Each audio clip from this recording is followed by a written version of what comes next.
million left and driving. Okay, so the left side, right, okay?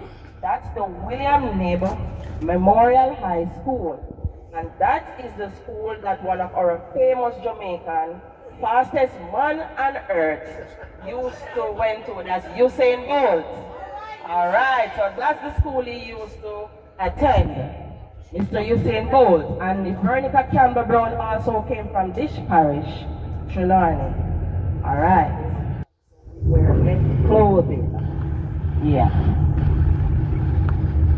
So in Jamaica, this is a country where we have no problem, right? That is surrounded by the Caribbean Sea.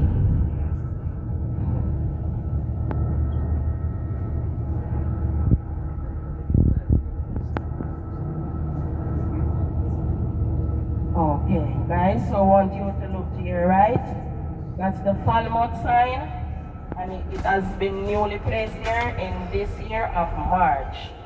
So it is our history about our Jamaican rum and our sugar cane. All right, guys?